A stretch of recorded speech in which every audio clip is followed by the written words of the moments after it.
listen to this shit, then we can't Au start. cœur de bataille spatiale titanesque, je peux renverser la I situation. wanna hear white girl Je wasted. contrôle une puissance. I joke. I'm kinda over it now. So I'm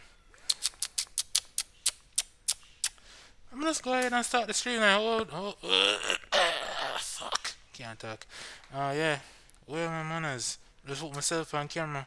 Oh, let me move this out of the way. Boom. I'm here, cuz. Standing. Yeah, sit down that time, man. Hell nah. No siree. Nah, sit down that time, man. I'm standing, I kinda look like, say, yo. Work a call center. Thank you for calling in, CB. What's your Fuck that. Yeah, I kind of feel awkward. I haven't done this in a while. But that don't really matter to me still. Because at the end of the day, at night, I know what I have to do, I want me have to do, brother. So, we can get into the meat of the matter as quickly as possible, brother. Alright. So before we get into that chat, old man them stay. Wanna good? Yo, who fuck you that I front place, brethren? Wait. Wait. The fuck where that go on? I see what going out of here. Give me a second.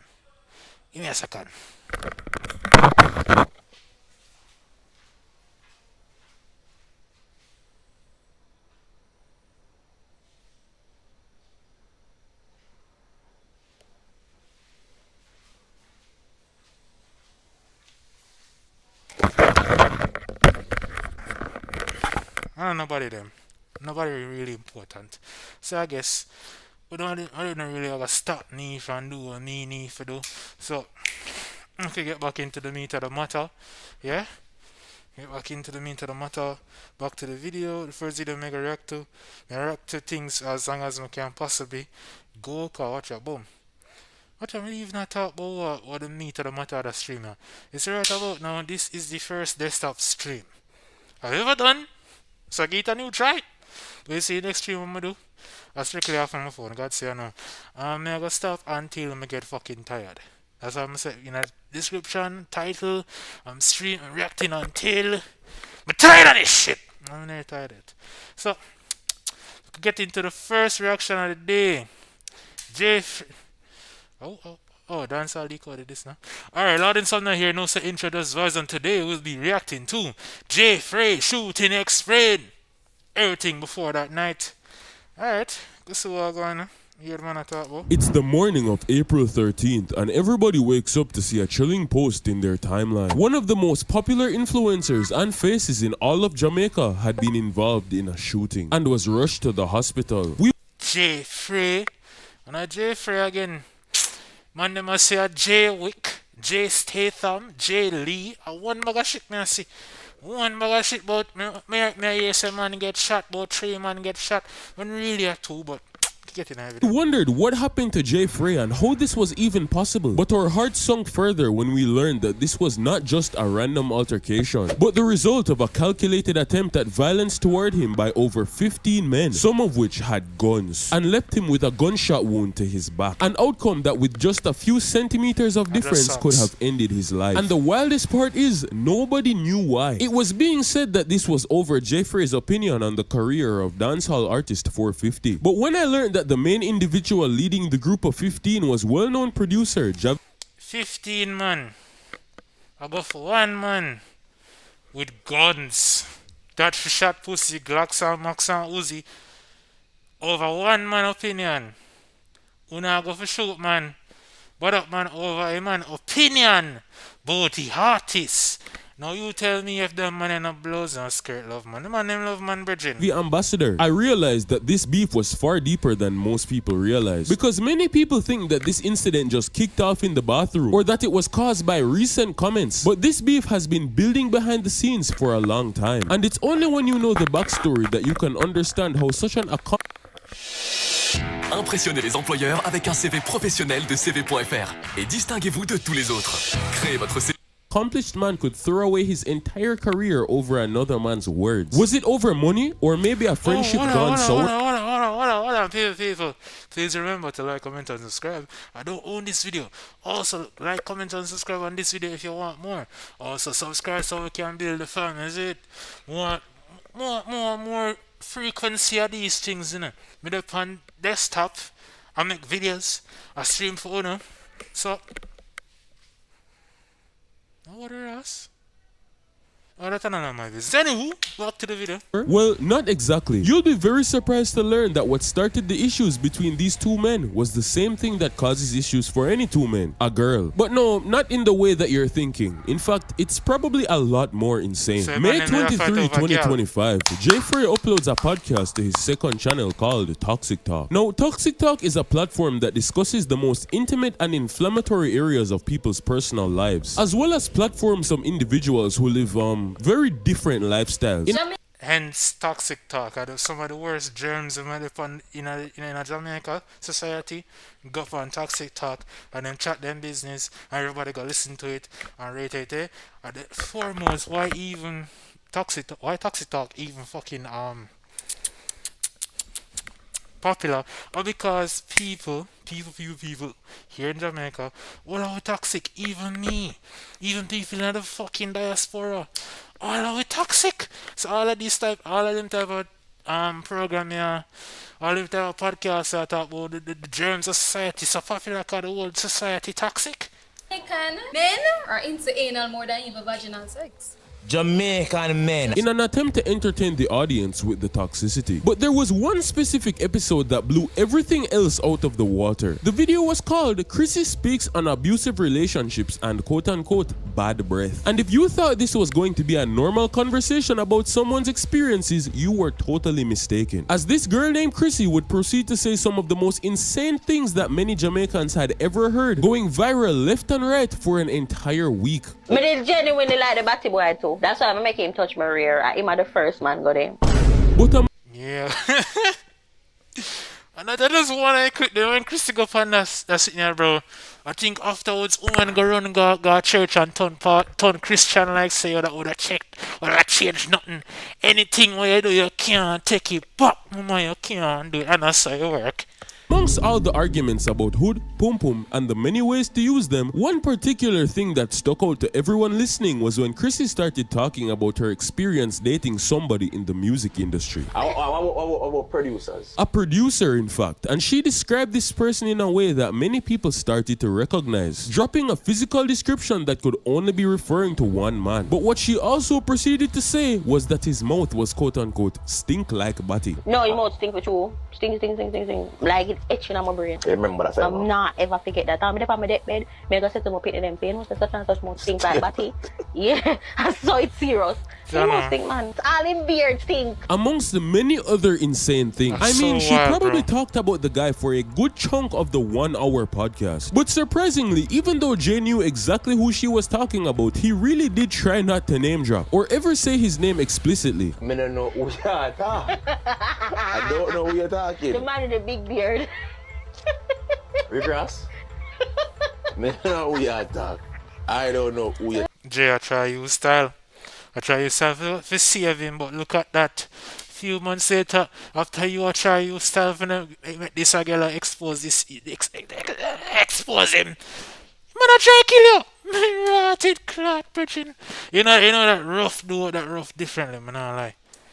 And whether he was attempting to be respectful or simply trying to avoid a beef, of course, the internet does what it does, and within the same day, narratives and TikTok posts started circulating the entire internet about producer Javi Ambassador allegedly having bad breath. However, despite the jokes and memes and people straight up berating him, he never actually made any public statements responding to any of these individuals and just kept his head down and kept promoting his songs. Even that same day, using the hype to push 450's new single, which is the right thing and actually made some people feel bad for him at this point. But nobody could have predicted that this was about to go a far crazier direction than anybody could have imagined. It was a few months after this that Jay Frey would upload another podcast to his other channel, Let's Be Honest, about the topics of the election and also, as the title says, did 450 fall off? And this was what he had to say. I feel like 450 not really give it. What expect him this year? I don't know we got wrong bad artists, but I'm a favorite artist them if I be honest with you. But I don't know we got wrong with 450. The project fell flat a little bit still.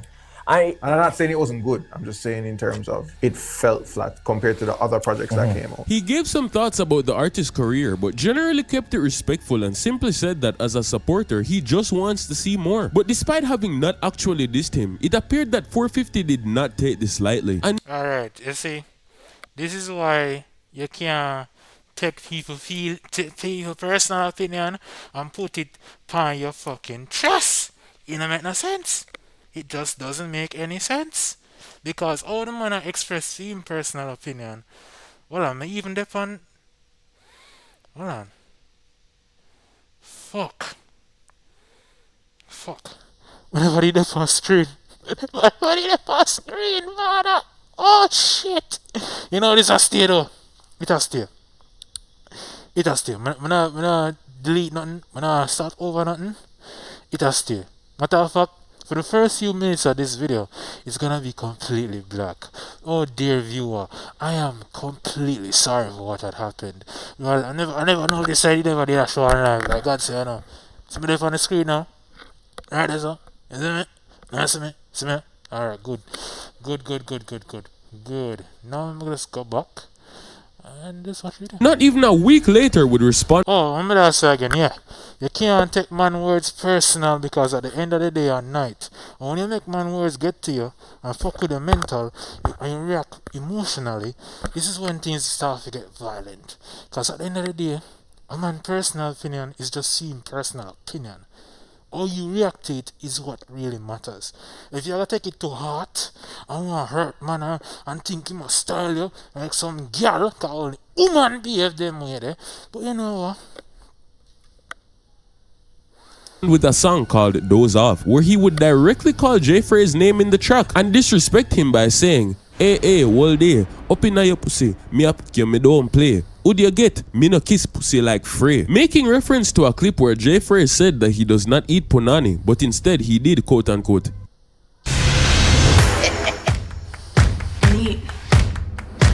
The time is come.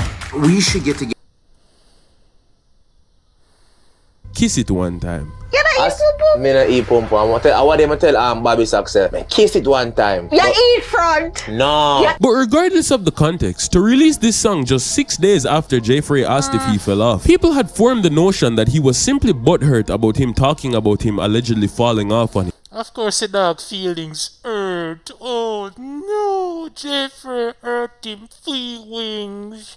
Oh no. His podcast, and that did not look good in the eyes of the public. But as much as many people were talking about this, it would actually take Jay himself a while to reply, and it wasn't until 2 months later that he would make another podcast talking about the issue. But I don't know if he was charging up all of his rage all this time or something, but when this podcast finally dropped, he went on to say, well, he said a lot. So don't make 100 TikToks being corny, talking about, hey Mercedes, like you're frightened for a fucking car, like. Hey Mercedes.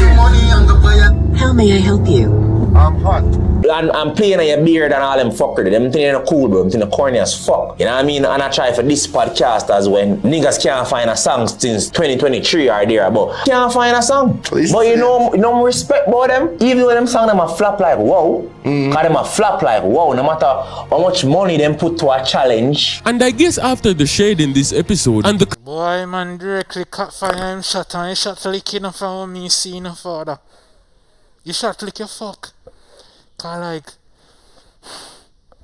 like if the artist never did take what a man say to art, you see, you can't really tell a man how to feel, you know, but you have to know how to react to how you feel. Cause any little thing, any little provocation make you draw out and say, and you go disrespect somebody who just share one opinion, but you, if him feel like you fall off, right?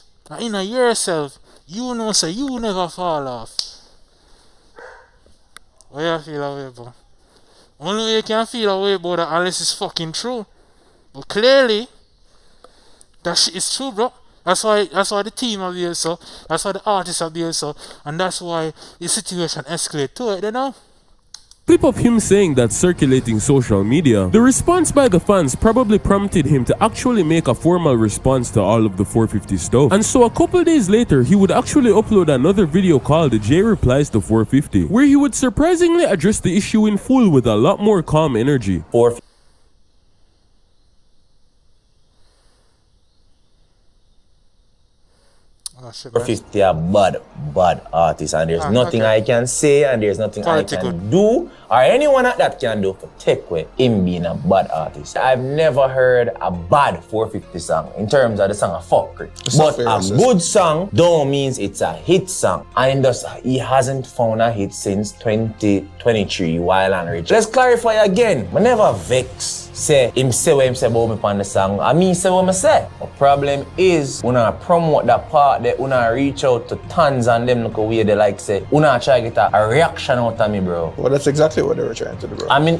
purposely never gonna do it. Because my son I try to beat me. And after addressing the 450 diss, he would then go on to say he actually does not think this is a 450 issue, but instead that Javi is actually the one influencing him behind the scenes, even though him and Jay have apparently never exchanged words before. Next thing to the producer. Hey Mercedes. That more I get to know. Come on, I think so this is a 450 issue. Bro. It's not a 4.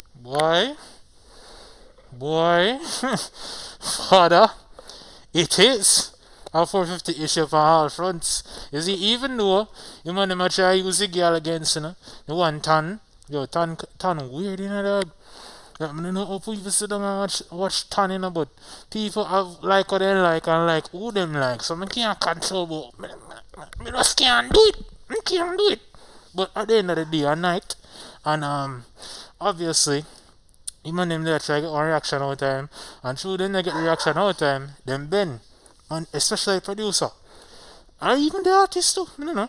Let's see. 50 issue, bro. Me and no man have no issue. I swear to God, me and a man never exchanged words before. So me and a man don't have issue. And niggas say me on the road all the time. And so it was after this that he decided he had some words for Javi. Hey Mercedes, find some song yourself, bro. Find some song. You're the only producer I know that call themselves alkaline producer. And you don't have 3 each song with Alka. When you go find song and you manage the artist and you can't get a collab, where the Alka and 450 song there? As a fan, me I wait for it. I need that song. I don't think this is a 450 issue. Clearly so. Nigga, shit. I mean, by right, the man is supposed to live on the sleep on. I mean, he's supposed to live on a song, I guess. 450 now, he'll live on alkaline level, and Javi can't set the link. You know, I'm not anything there. Much man have a problem with you, and we know why. I won't get into what the situation is. Me don't know why. You know why. You know why. And would. Ah yes, the ad out of nowhere. How wonderful.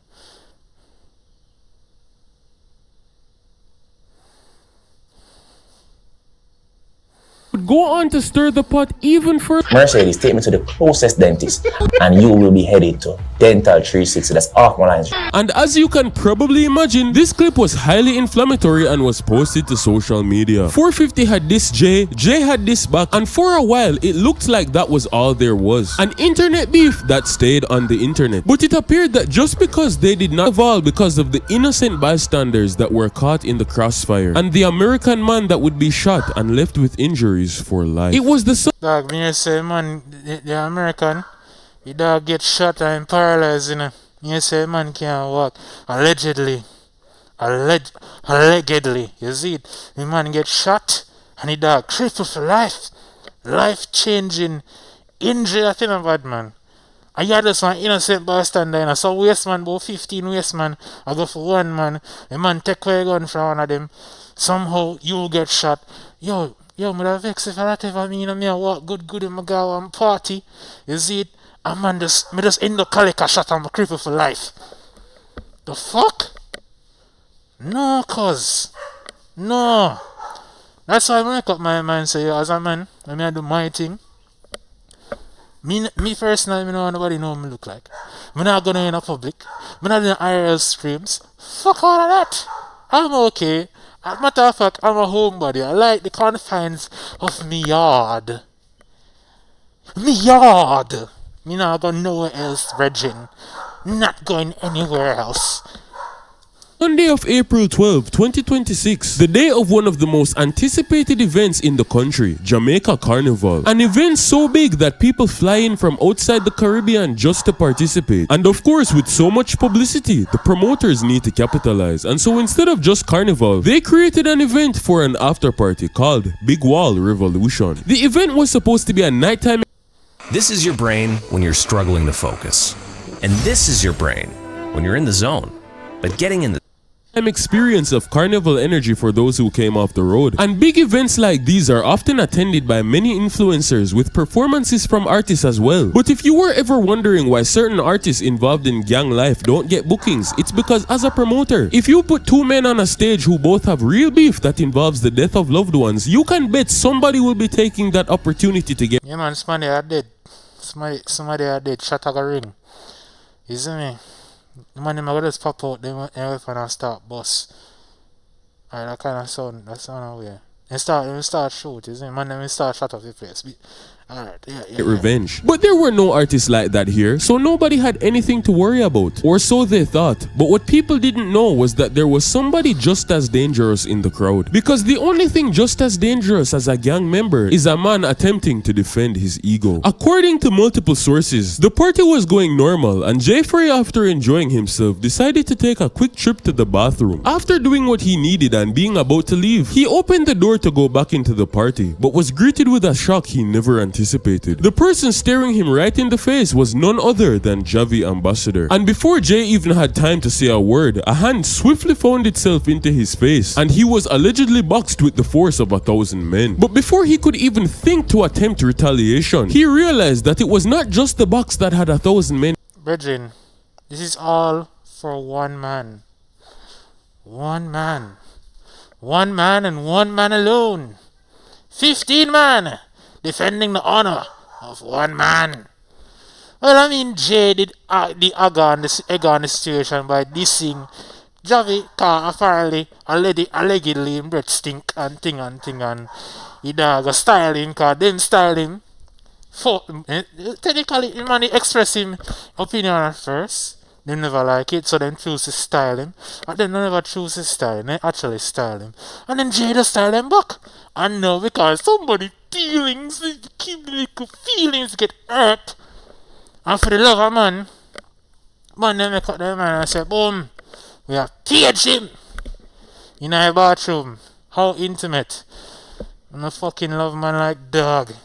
Behind it, Javi himself also came fully prepared because behind him stood the entire entourage of 450, flooding the space with over 15 men. And when Jay looked onto their person, he realized that some of them had guns. Though he was likely afraid, it is unclear exactly what was said during this moment. But the next thing the reports say is that the men immediately rushed him and started attacking him. And maybe this was just retaliation for the internet beef or simply intimidation to get him to not do it again. But things would take an insane turn when one of the men allegedly pulled out his firearm and pointed it at Jay Frey. What started as a simple fight between men had now become a life or death matter. But that was when something happened that apparently shocked every single person in the vicinity. Jay Frey allegedly attacked the man holding the firearm and was somehow able to disarm him without getting shot and take the gun for himself. But that would not save him completely because the them take him man lightly and then give him a surprise. Man turn in our action star in a split second. He dog take away gun. Beat up cup, not even take away gun, so him beat up in beat up a man, take away gun and start. From the first time I hear that story, I couldn't believe it, bro. Cause it sounds something like you see out of a movie. You see it? It sound like something, it sound like fiction. It don't sound real. It don't sound real at all, but I don't know. Reports also went on to say that Javi would pull out a firearm from his waist and now point it at Jay, keeping the gun fixed on his person while the other men would begin to attack him once more. And again, it's unclear what happened after this. We don't know if Jay tried to fight the men or what, but one thing that remains consistent across all reports is that no gunshots were fired until Javi pointed his gun in Jay Frey's direction and opened fire in the bathroom. It was after this point that all morals had gone through the window and Jay knew he doctor in a daredevil. Believe in I cried and clear out the whole cried out. Believe Believe. that if he didn't act, his life could be over. And so he proceeded to attempt to run away while pointing his gun behind him and returning fire. And while we didn't know just how much shooting took place in this small space of time, this chilling video of a girl in the party when it happened makes us count about 8 bullets.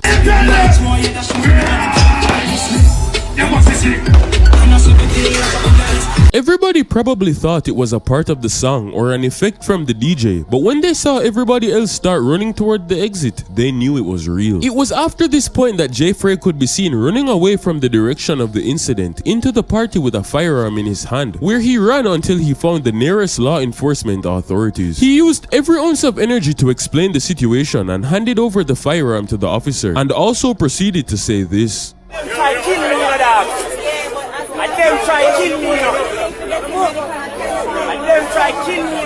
But it was during this exchange when he noticed a burning sensation in his lower back, just inches away from his vital organs, and he realized in that moment that he had been shot. Immediately he was transported to the hospital for treatment, and that was where we learned that a member. Now when you think about this, let's put this into perspective.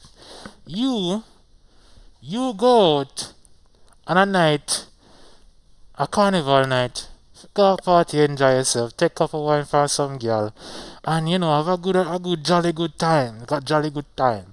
Right, you reach the venue, you do your thing. You feel like you want to shut up piss. Right, you go to the bathroom, and pity you don't know.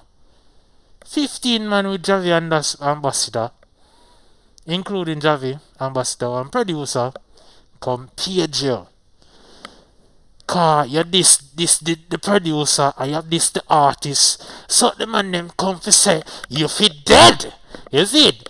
So you there, you take care of beat up, you take care of lick. All of a sudden the man them start pull out gun. And before the man them shot you, the man them not shot you, you defend yourself and go on yourself and you throw the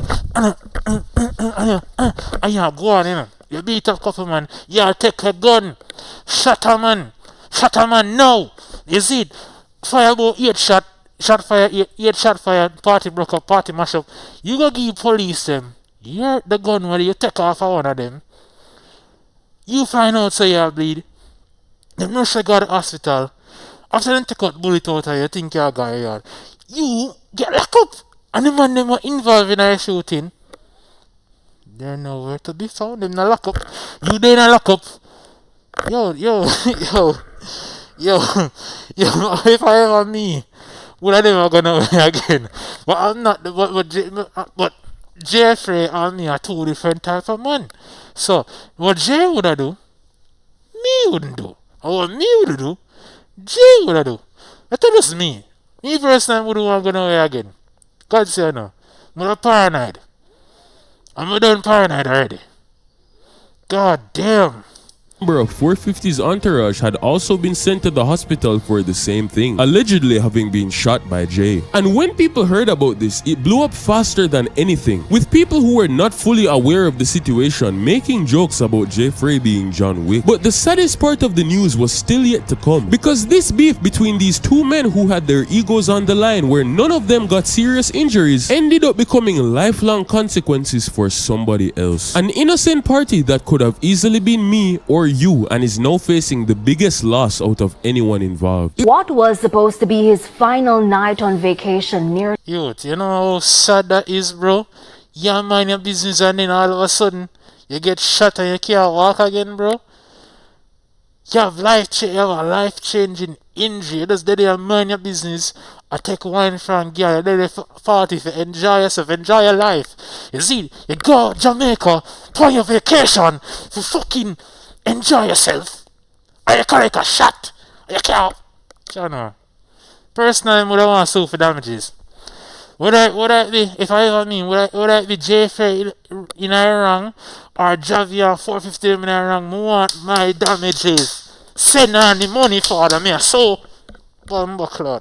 turned deadly for one of the victims in a Sunday night's shooting incident at the Carnival after party Big Wall.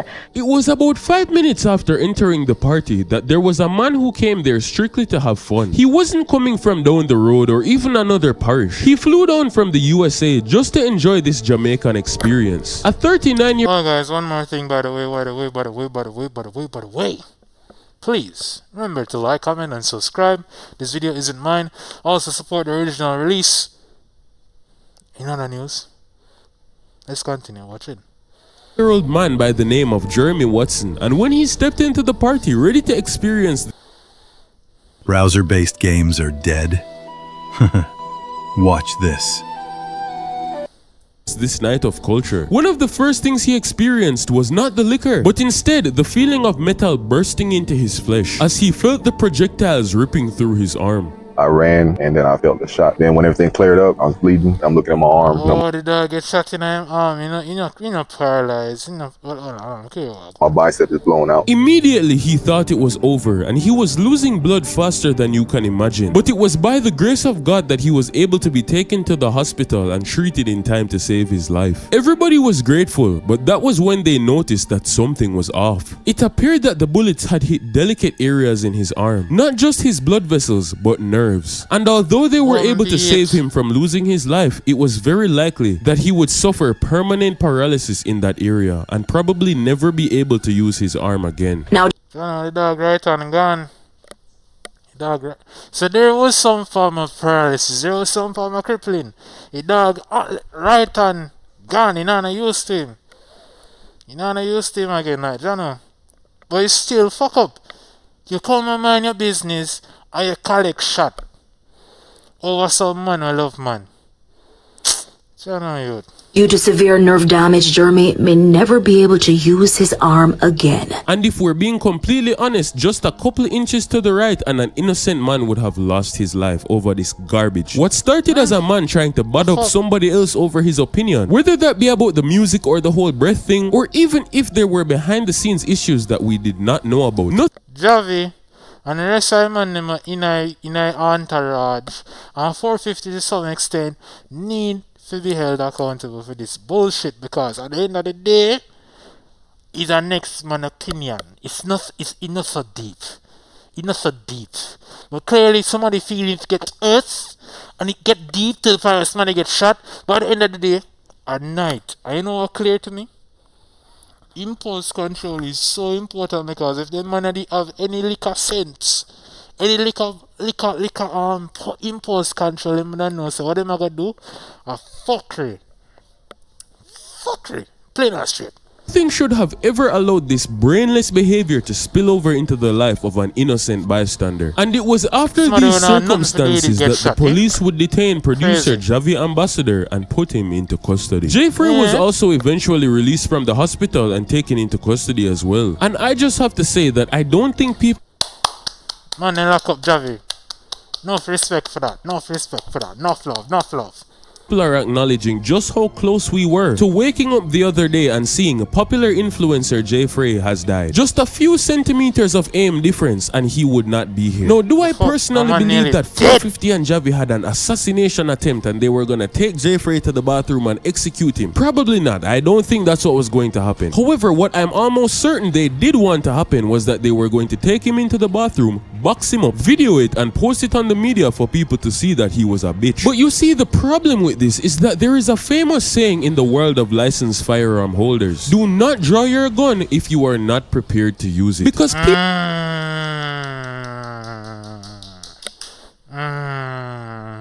That makes sense.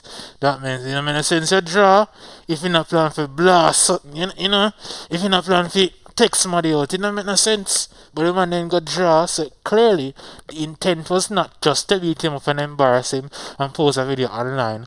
I make him look like some bitch, or I make 450 look like same as some general and Ray-Tate and Alizé and blah blah blah with them. Fuck myself, cause the man I love man differently. All of this over one man. It's not like say it's a girl, you know. A lot of women they are the same type, you know. But she didn't really play a major role in all of this. It's all over one man. and feel little feelings. All because the dog say it seems as if him not really have much hits on road right about now. At that point in time. Crazy work, bro. Crazy work. Yo, like, comment and subscribe. The video soon done, but I don't care. Still like, comment and subscribe. Support the original video. Back to it. People love to use guns for ego and power plays, not realizing that if you draw your gun without the intention to use it, you very well may have just escalated a situation to a place where now you're going to have to use it. Or somebody else might get jumpy and use it on you first, and before you can even react, you will be dead. What if Jay's bullet had deflected differently and hit Javi straight in a vital area? What if when they pulled upon Jay to intimidate him, he had a gun of his own? Or even crazier, what if he was so intoxicated that he started fighting one of the men brawling and forced one of the entourage members to shoot him out of self-defense, and guess what? Now somebody is dead. This could have gone any number of ways, and I don't think anybody realizes just how lucky every one of these individuals is to still be alive, much less to barely have injuries. The one guy who actually got injured didn't even deserve it. None of the clowns involved got what was coming to them. However, well, that. Nah, lie. It's a fuck up situation, is it? Man, them fool you fuck. And in a real life, if you get to, if somebody said something to you, to the point where you're gonna get emotionally triggered by what they have to say for their little own opinion, maybe you shouldn't be in the public light, shouldn't be in the public space. You shouldn't be somebody who is aspiring to be an artist, or somebody that's you're in an industry where people are gonna just voice some opinion a lot. Maybe you shouldn't be in these types of fields. Maybe you should go find a different type of work. Decking at 7 grand a morning every single day. Construction they road whole heap. You see it? Cause if somebody little opinion and get you so riled up over your music or your production quality or your group or entourage or blah blah blah, the point where you feel like you need to go for them or hurt them, well, maybe you shouldn't not do what you do. But in other words, other news. It's a nice video. Thanks for watching. Like, comment and subscribe. On to the next. I'm out. Alright, chat. When I got it, good? 2 people in there? Okay. But I know somebody who cares. I mean, give thanks to those who are in here, but on to the next video. See now, Bonnie situation is insane. 12 minutes. Kinda want something more short, before I watch something that is done wrong. You know, fuck it, no. Let me watch this.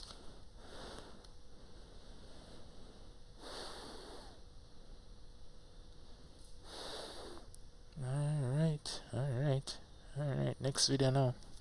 Next video. I try if I do at least 5 reactions. God bless if I do 6. I try to get in as much reactions by 6 o'clock or 5:30. One of them time when I'm tired. You see it or whenever I'm tired. So, bam! I can do it.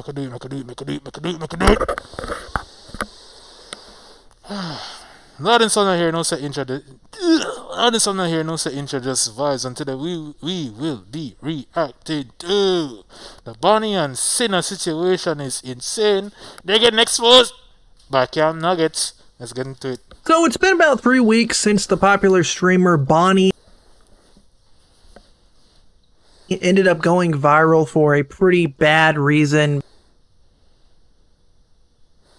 being that she was 18 when she ended up doing something with a 16-year-old who lied about being 17. A resurfaced clip from back in her cam days ended up popping up back online, causing the internet to look into it and realize, hey, maybe this Bonnie person, is up to something, right? Basically, he was actually 16. I thought he was 17. He lied to me. He was a virgin, and I took his virginity, but, at the time, my mentality was okay, I don't have casual sex, but this is, my only time to, have sex with somebody who's younger than me, do the cougar thing, and never see him again, and no one ever know about it, just for, the experience. Yes, I do. And so I did it. I just felt perfect, you're funny. But, yeah, he was some cute little 16-year-old, and of course, this caused people to dive into it, find out the age. That's kind of crazy, Not even God could I get that out of me still. Just geeked up on the internet as a story just so. And expect that shit to come back for bite you?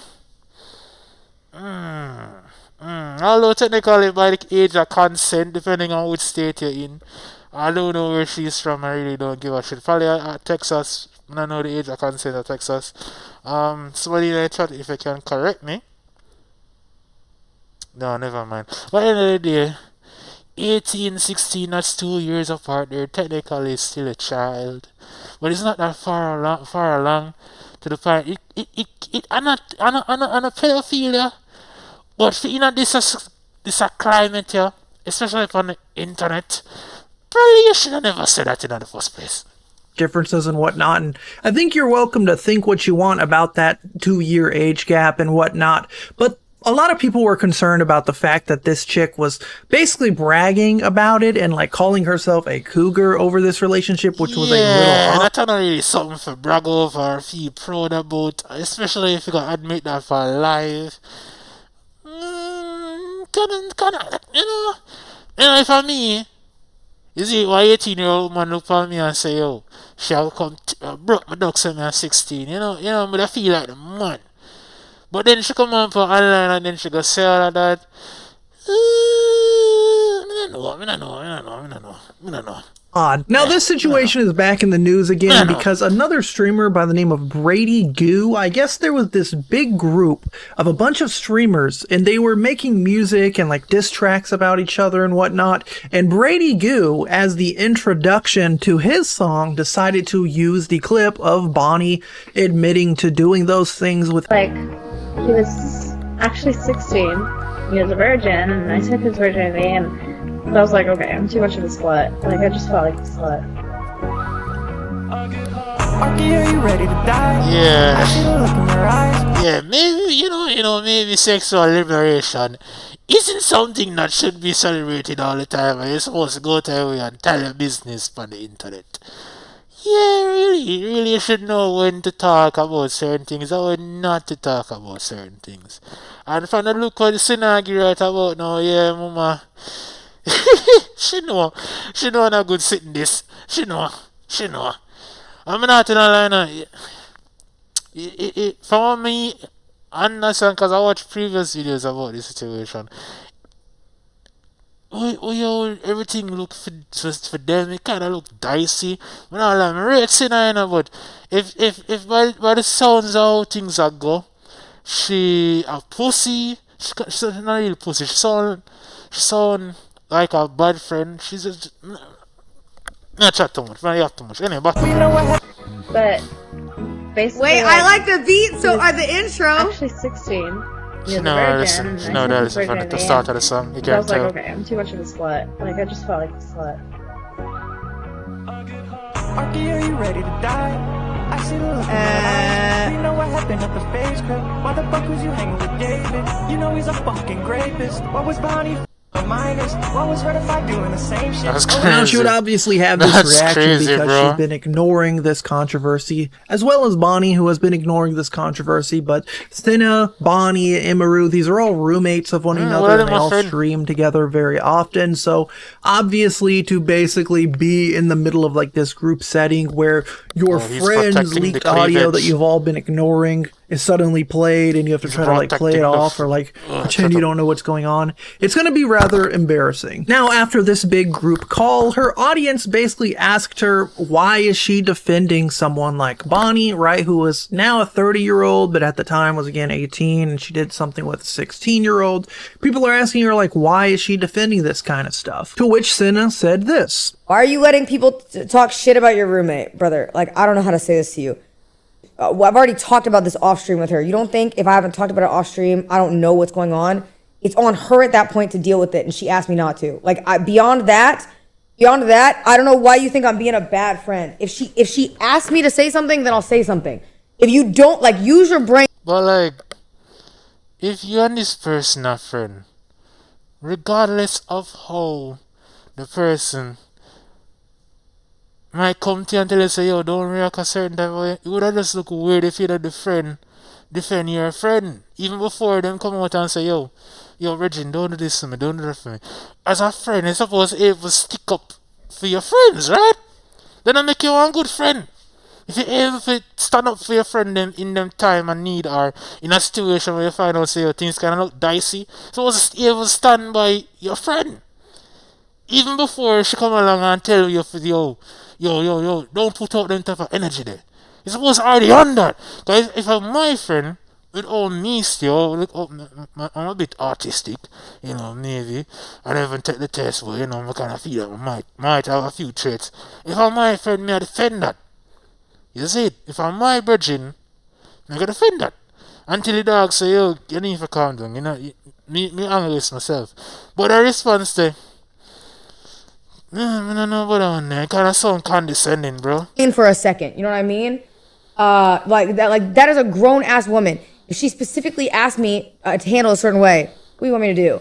But then at the same time, you know, I'll say this: I'm not gonna let my chat be filled with a bunch of people. I'm gonna just handle how I handle it. But like, yo, use your brain for a second. You don't, you know what I mean? It is what it is. But like, what do you mean use your? What do you mean use your brain? What she mean by that? What the fuck she mean by that? Use your brain. Maybe I'm too dunce, but like, I don't know. I don't like that response. it is what it is. I don't know what to tell you. And it's not is what it is on like some blanket shit. By the way. Remember to like, comment, and subscribe. I do not own this video. Please support the official release, which is, you know, what name again? Cam Nugget. Yeah, go watch the original video. Like, comment, and subscribe over there, so, and like, comment, subscribe over here, so, yeah, then, Obviously, I'm not saying that, but you know, what are you gonna do? But listen, I handle my business the way I handle my business because that's how I've always done it, and that's all you need to know about it from my side because I handle business when I need to. So basically a nothing reply. She literally said, he said nothing, burger, nothing. She not answer nothing. She didn't even back up her friend. She kind of makes it look like say yo. She kind of make it look like say yo. She kind of make it look like say yo. She not care about her, even though it don't really have nothing to do with you, with her, but you were there in the moment, right? You know the situation, right? Even if you never get the bucket from Bonnie to say, yo, don't react. Stand up for your friend. She fuck up. She do something where you fucked up, but at least stand up for you, girl. If you're not a friend, like, una live in the same house, you know, interact with each other so much, right? And on a rate to one another, on a treating yourself one of them like say on sisters or family or some shit. Who's even back her up? Back your boy! Back your boy! Or so I want to say in America or whatever the fuck. Defend it. Defend your friend. Nothing. She just said like, oh yeah, like that's my friend, and she told me not to talk about it, so I'm not gonna talk about it. I handle my business, basically implying like she's gonna mute people or ban people if they talk about it in the chat and whatnot, which led to someone like XQC giving his thoughts on this whole topic. Well, I've already talked about this off stream with her. You don't think if I haven't? Oh man, Jesus, chat, guys, history repeats itself, brother. This is like a classic Austin. It's a classic LA. It's a classic OTV, OTK. Bro, this is the most classic that you're ever gonna see. I'm talking about it off stream. I don't know what's going on. It's on her at that point to deal with it, and she asked me not to. Like, beyond that. Okay. Beyond that. Okay, so now I have to call you out on your shit. I have to call you out. Nah, like, the response just sound like a fair with a friend response. You see it? Me will back you when other people attack you in a certain way where now nothing, well, I feel like I can back you, but if I also back you in this situation, but that's not gonna do it. That's how it feels. So you made a public statement about not wanting to be friends with Aiden or close to Aiden or whatever because of, oh, I don't agree with what he does or what he says or what he did in the past or whatever, so I gotta be hands off, whatever. You hear the most outrageous shit about somebody who's close to you, and now it's, they gotta deal with it, but I will enjoy the comfort of the current status quo. Come on, bro. Yes. Y'all say, yo, She angle this shit. Nothing to do with me. I don't really care. You know, I'm not really my business. You know, I might be my friend, but we really give a fuck. You know, that nothing to do with me. And even though, you know, yeah, that's just how it feels. It just feel weird. Listen, when I've been saying this for years, if you cash in a W to look good sometimes, it means you also cash in the L when you look bad. It is what it is. You cannot get it both ways. You can't try to appear a certain way to get W's and then flip around and also get a W on the reverse. Like, there has to be some sort of standing on business. Because that's what it means, standing on business. It means that when you rise, you look cool, but you can fall. Now, to kind of translate what I think XQC is saying is that, yes, Cinna was very quick to cut ties with Adin Ross, right? Yeah. Adin Ross is a very controversial streamer. It says very controversial. Not understandable, you know.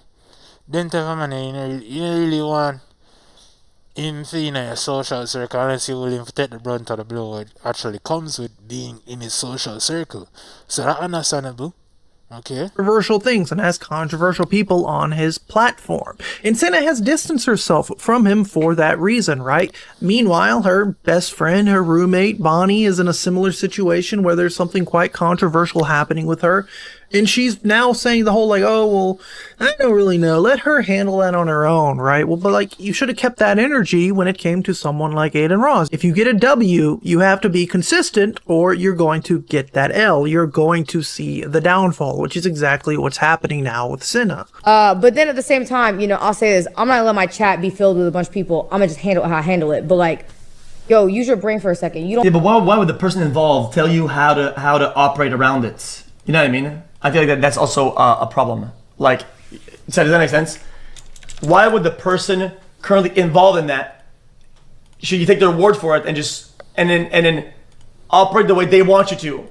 They are the most biased person to talk to about how you should operate it because they're the one that's the most involved. And I have to agree with XQC here, right? Like, if you're going to go to someone that's literally in the middle of a controversy to like ask them how they should handle a situation, like whether they speak about it publicly or whatnot, obviously they're going to tell you, do not talk about it. Exactly. So if really this girl are your friend, like how you say your friend, and you think it's necessary for you to go to her and ask her if it was something about the situation, you should have been said something before you go to her and ask her if you can talk about it. You should have been said something. Tell your friend this. Or if you do talk about it, you know, give my side that, like, I want everyone to know about. I think that's kind of what people are asking Cinna is, what are your thoughts about it? Not what is Bonnie parroting to you so that you compare it to other people. What are your thoughts about the situation? Whether she thinks it's like the worst. No defense. When I argue she's an L friend, you know. L friend in the chat. L friend in the... I'm going to type it myself. L friend in the chat. She is not a good friend, not good. Jeez, I'm thinking, girl, you're not good. You're not good, my girl. I swear, if I ain't looking, I look good. First thing ever, or a nothing burger, that's her thoughts. And I think people want to hear that compared to just having what Bonnie tells her repeated. And now a bit of a twist in this whole drama is that Mizkif, of course, got word of the whole thing. Mizkif. Oh, Miz. You can't really take no Mizkif says as gospel, you know, cause them man not write it either. If you think Adin Ross are puzzle, or you think say I'm weird, or you think say you're not supposed to, you know, you can't take what him say as law. Why me look over this on the camera there? So, anywho, I really, you know, I can't really. Let me hear him out, although I really feel right how the dog express himself or even think about shit, but me hear him out. Humongous streamer who's involved in his own controversies, SA allegations made by Bonnie and Cinna's roommate Imaru, has now come out to say that Bonnie hated Cinna for 3 years. Bonnie started viewing Cinna as a leech and an opportunist, and they even got into a physical altercation. And now they're like best friends, literal roommates. Like a VIP spot, right? So I get to go up top. And I went up top, and I'm hanging out with Bonnie. So I brought Bonnie to this whole thing. Me and Bonnie went down there. And we're on the top while Simply's performing, and it's fun. And this is the first time that I ever met Cinna. So I met Cinna that night. And when I met Cinna, she was all over me. And when I say all over me, I mean she wouldn't stop being all over me and talk. So yeah, so she there up and touch up and well, a woman them name and them a natural opportunist. So if you had the man in the moment and she want boss, she no must go on like so she want fuck. Same so she kinda did seem like she did interested in an agent, but agent just be her friend in a dream that give her from day one. But God say her no, if she really like that, she just like that. She a home, my nigga. Like it's one of them things, my nigga. Talking to me. It was no woman out there where things say you're angel or angel. None of them are angel. None of them are innocent, father. If you take it up for your brain and things say, oh, because she look a certain way, she be a certain way, highty-tighty, or like, so she not believe in the sexual energies, and lie she tell. She not all that good like how she try to make you think so she all that good. No. None of them know all that good deep in your mother. Only reason why your mother treat you the way she treat you because she give birth to you. And if she treat you like shit, then maybe your mother was just a bitch for a long time, from before you even come here. Insane. It was ridiculous. And the entire time, me and Bonnie were looking at each all other. Of this shit, like, what the fuck is this girl doing? It was ridiculous. So we left the party, and Bonnie starts immediately shit-talking Cinna about how she's a bitch, how she's a fake fuck, how she's a clout demon, how she hates this girl, all this crap. Man, I will tell you, say what you want about Mizkif, have your own opinions about Mizkif, but when bro said he was going demon time, he meant it. This year, it seems like literally every... I mean, not really.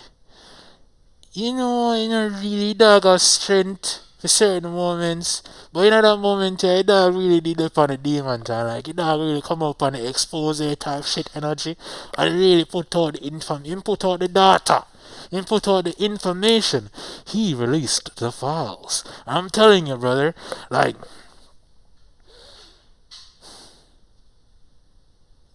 you might not really agree with why I'm going with that, how him behave or how him stay like, but you can't really deny this what I talk about kind of sound true-ish, but I can't really confirm or even deny. So if I saw you go or I saw it, go, I forget some sort of release, what I call it, receipts, because this is social media. Everything is an illusion, everybody a grift, everything fucking fake. But anywho, single person who has had a problem or has tried to cancel or cut off Mizkif is all now in their own controversies, and Mizkif is going to be the first person. He is basically like the Paul Revere of like Twitter, Twitch cancellations. He told you guys that demon time was coming, and we are seeing it in real time. Right? She hates her so much, and she wouldn't stop hating her for 3 fucking years. Okay? For 3 years, she hated her because of this one moment. And Bonnie was like, you are the fakest fuck. This girl is so fake. This girl is gross. They hated each other. I think Cinefart started to realize it because Bonnie's very open when she hates people. And Bonnie never liked her, wouldn't talk about her, and thought that she was just gross and grimy and a leech. All right? One night, this is about 1.5 years ago, Russell has a party in my backyard. A lot of people show up. And Cinna and Bonnie both show up. Bonnie starts drinking, and when Bonnie drinks, she gets pretty violent. I'm just saying that, okay? And she gets pretty violent, and she tried to fight Cinna that night. She tried... Hey, this fight it all, you really do think, take a minute and stop. We'll just pause the video and take a minute and take a breather and think about this shit. Cinna never said nothing about the Bonnie situation, even defend her friend because I'm not really her friend. No, I'm not really her friend. I just somebody who she live with so that she can basically eat, live stream, or somebody to stream with. But I'm not really her friend. I'm more like her co-worker. So, if since I'm her friend and she's her co-worker, she not really defend her. She just can't live with her, stream with her, basically use her, and not really give a fuck if she's supposed to get up in her shit. She not really want to defend her. Because on day one, Bonnie did make it clear, so yo, she never like her. So why now, when Bonnie in a hot shit, Sinner would have want to defend it? It makes sense. She not going to defend her. She's not going to defend her. It makes sense. It makes sense. And without Sinner go about it, it just make it obviously clear. Based on what this money has said, it will make things obviously clear that these two are not as close as they may seem. No. To fight Cinna at my pool. Here's the proof. This is me messaging Emmy. Goddamn, here's a text. The text message them there. I can read. Hey, sorry, Cinna and Bonnie just got in town. Don't into a fight. Bonnie basically tried attacking Cinna. Oh my god, what the fuck? Yeah, people came over and Bonnie ended blah blah blah. Sorry, Cinna and Bonnie just got into town into a fight. Bonnie basically tried attacking Cinna. OMG, what the fuck? Yeah, people came over and Bonnie ended people over for. So I'm just like texting shit. I'll tell you when I'm free, right? So I'm literally telling Emmy that Cinna and Bonnie are into a fight. A fist fight. Bonnie tried to straight up fight Cinna at my pool party because she hated her so much from 3 years ago and thought she was a clout leech fake fucking bitch who came into Austin, Texas and grinded on me and was basically from the get-go a fucking freak. Okay, I'll have to be the one to say it. It is funny that Bonnie, of all people, is like calling people clout demons and like leeches and all that, when she literally went from being like a cam girl to hanging out with Esfand, who was like another guy part of this big streamer community. She slowly started to get clout and popularity in her own community, moved away from the adult content, and also calling Cinna a freak for twerking on Mizkif when she is the. And you've been a pop pussy for online live stream sites for years. That's really hypocritical. That's really, you're not supposed to go to say all of that. You're doing too much at that point. So nobody in that situation really innocent. Not one of them innocent. All of them are shit in a plate. According to such man, what name? The rest of my name again. I don't remember his name, but from what me see, everybody who involved in this apostle.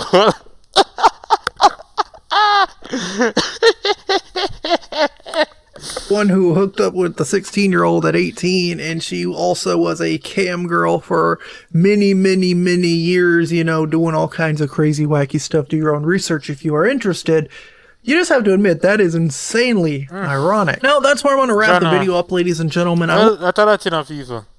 You see, nobody in this situation are innocent. All of them look insanely bad, insanely crazy. And in this whole social media game, just know, they are no friends. Who you think, who sit on stream or in a video, a friend, behind closed doors, them niggas is not friends. They are not what you think they are. They're transformers. They're more than one. They're more than what me see I. So in the next video, you know if you like, comment, and subscribe. And, you know, Mars, sooner. Anyway, next to the next one, moving on. I don't have time for 21 minutes of watching Soulja Boy. I'm gonna explain why we like the villain, so that Africa get pushed back. This year, Africa get pushed back. I can't react to that further. Maybe next time. Do some short form videos, yeah? Some shorter videos, yeah? Why JoJo's you know, Ordinary Eunice is make some fire videos though. Alright, I don't mega watch next. Millions of people are attacked by harmful mouth bacteria, releasing painful toxins, causing bad breath. Unlike others, Colgate Total Superior Formula fights bacteria and creates a powerful protective barrier for up to 24 hours to prevent them from coming back.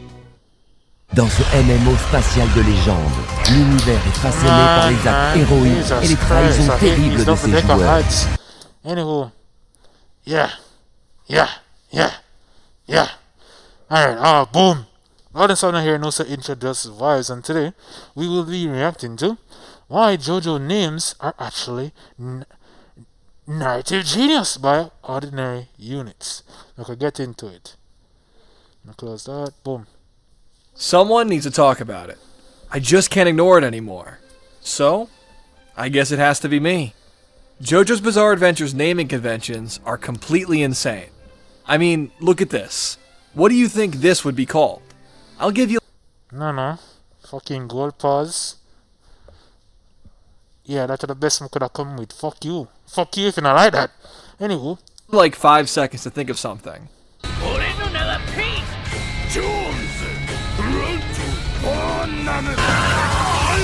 I don't know what you came up with, but I can almost guarantee you it wasn't Obla-D, Obla-Da.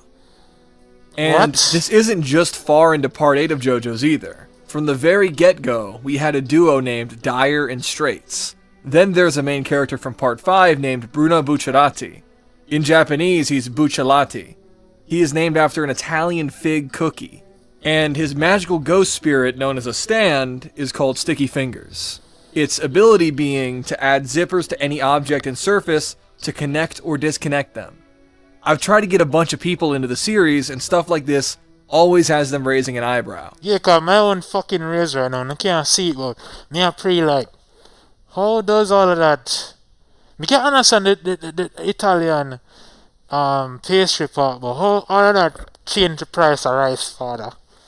But they don't understand how peak the story of Bruno Fig Cookie is, where he's inspired to escape a slow death of despair with the organization he dedicated his life to betraying him by facilitating the very drug trade that destroyed his own family.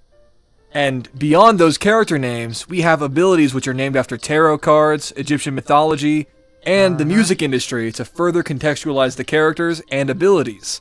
Not to mention, you get Araki's legendary music playlist. In JoJo, these ridiculous names... Hey, some of these stands... Some of these stand names and some of these stands that I want, it made me actually look up the songs that they're based off of. I'm gonna tell you, see, Araki taste in music is something else, brother. Like, the stand them when name off of, the songs I name the stands them off of, all of them fucking tough. All of them tough. You see, one stand in particular I can't get over, right? Is Killer Queen. You see when you watch JoJo's Part 4 and see how Killer Queen operate, bro, and you have sheer heart attack and rate, right? And you go something and pre the music or the song name of a Killer Queen. Like, bro, that song is the song tough. Eddie Mercury and them pop off, my G. Like that song there. That song that you just sit down and listen to it off what do you call that? Off a whim, and you just survive. And it correlates to what the fucking stand does. So something about cigarette. It's surely and precise. She's a killer queen. Na na na na na na. I wanna watch the anime. Killer Queen, precise. Yeah, fuck. No left no evidence, bro. Yo, Araki tough. One of the toughest writers in a fiction. Alright? Peak fiction. Anything when I'm right is just peak fiction. Games actually become fascinating because they are used as a sophisticated narrative tool. And they really get us crying when Guido Mixed Salad is executed with his own gun. It's in these moments where the maximum contrast of Hirohiko Araki is shown off in full force. He uses these seemingly silly labels to create more information density and absurdity to then completely slam the audience with the full meaning behind the characters he writes. In this way, the ridiculous names of JoJo's Bizarre Adventure serve as an excellent signature of Araki's writing style, as it's difficult to find this earnest willingness to embrace the absurd, to ironically create more deep meaning than what could be contained within a more conventional name. Today, we're looking into part of the secret sauce that makes JoJo's such an incredible series. The odd... Oh, by the way, people, I do not own the original rights to these videos. I do not own the video. So, I'm just merely reacting. So I deeply encourage you to like, comment, and subscribe to my channel, like my video, and also go over to the original creator and support the official release. Watch him on video. Like him on video. Subscribe to his channel. As real as it gets, he makes good content. narrative anchor that these names provide. We're going to explore how a man named after a fig cookie can get me in my feelings more than 100 serious characters from other series. Now, when it comes to designing his stories, Araki doesn't just throw darts at a personal Spotify list and call it a day. There is a calculated evolution to his madness. You see, the names aren't just labels. They are mimetic cultural packets of information designed to expand your understanding of a character the moment you recognize that very reference. In the beginning, during parts 1 through 3, Araki used music to name the characters themselves. Think Ronnie James Dio for Dio, Led Zeppelin for Zeppeli, or REO Speedwagon for Robert E.O. Speedwagon. And also there is a villain also named by AC/DC, based off the band AC/DC. One of the Pillar Men. One of them named AC/DC off of the band AC/DC. Then you have one next one named Wamu, based off of the song Wham. Wham is a band, yeah. Wham is a band. One of them band, you know, last Christmas I gave you my heart, and the very next day you gave it away. Yeah, them And same one. to this day, that's one of my favorites, to be honest with you. Discover the new and improved Suavitel formula. Enjoy 100% more long-lasting fragrance.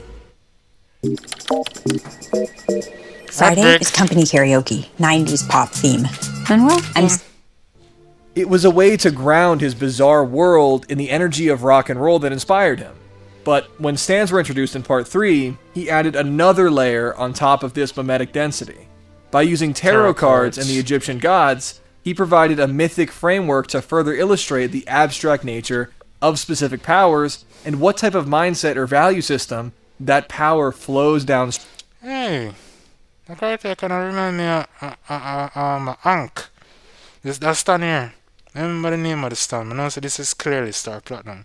But the Red Rooster kind of remind me of Ankh, the Egyptian god. Let's realize it. Let's fucking realize it. Dream of. In this way, a stand like Magician's Red Magician's Red. You look exactly like Ankh. Bird head, human body, you know, power over fire. And you know the part with Ankh, I think it was said that he controls the sun or so he would have some sort of solar base or fire powers. So it makes sense why Magician's Red look the way it look. Much more than a fire ability that Avdol can use simply because it looked cool.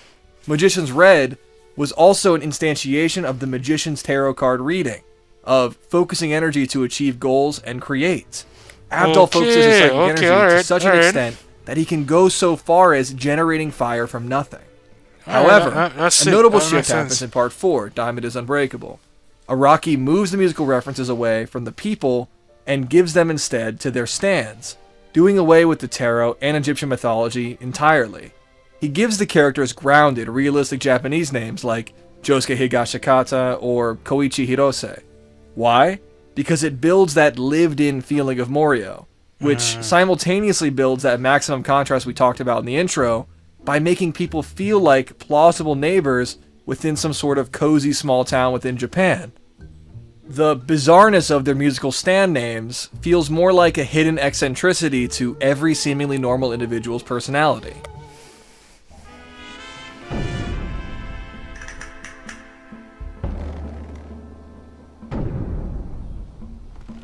Subscribe. So, I think it becomes pretty clear that the musical references are much more than a gimmick or some off-topic reference. It's an invitation to look at the vibe of a character, a kind of shortcut to their soul. As the series progresses, Araki begins treating naming like a specialized niche, In Part 5, he leans into his passion for Italian culture by paying homage to it through naming his gangsters after its world-renowned foods. Think risotto, sorbet, gelato. It really sets the stage of a bizarre narrative that is unmistakably set in Italy, even if... almost coming like the characters in a Dragon Ball. Most of the characters them are named, especially Saiyan characters are named after vegetables. Let's say, for example, the obvious. Goku, Kakarot, Carrot, Vegeta, obviously vegetable, right?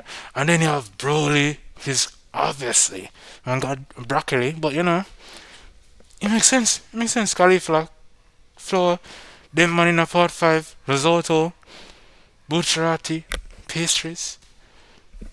Damn, it makes sense. It's like wordplay for the character them. It's wordplay for them names. I don't know how Mr. I have to do some research for that.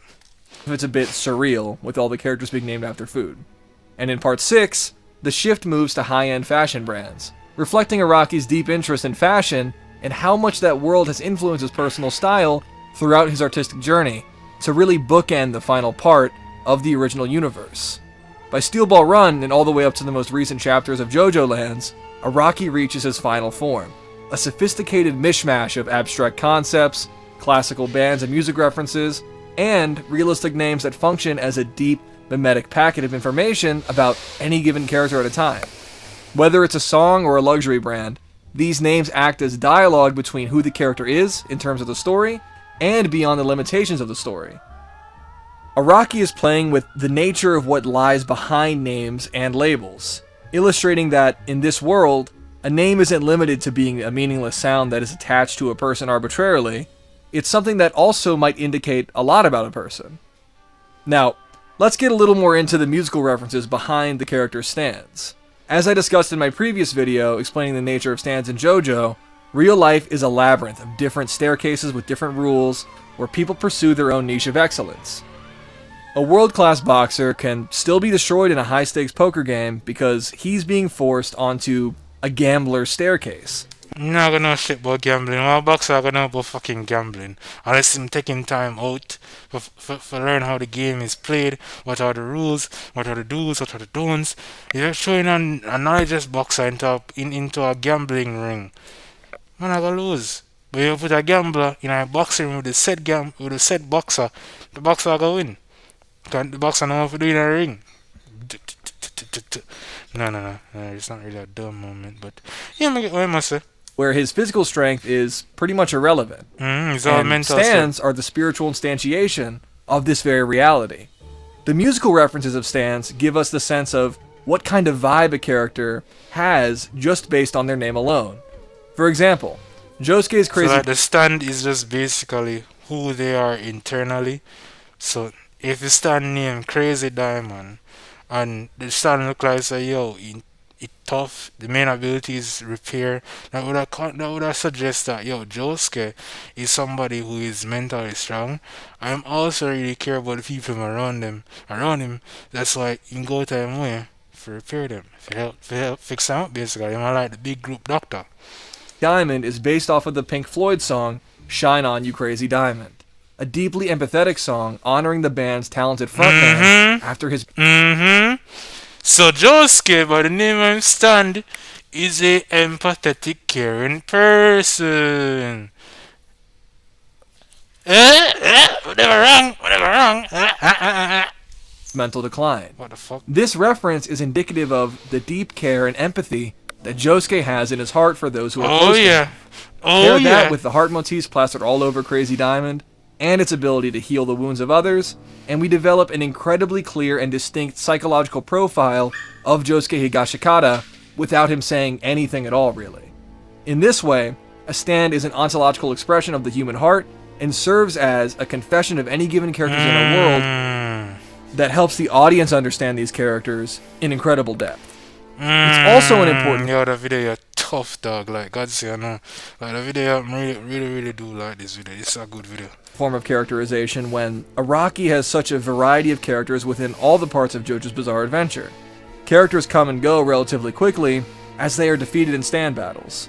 So, By front-loading their characterization into so many different aspects of their design, starting with their character name and stand ability, Araki is able to create incredibly memorable characters that were only around for like one measly episode. Plus, this level of depth makes it extremely fun for nerds like me to peel away all the layers of meaning hidden beneath the character's surface.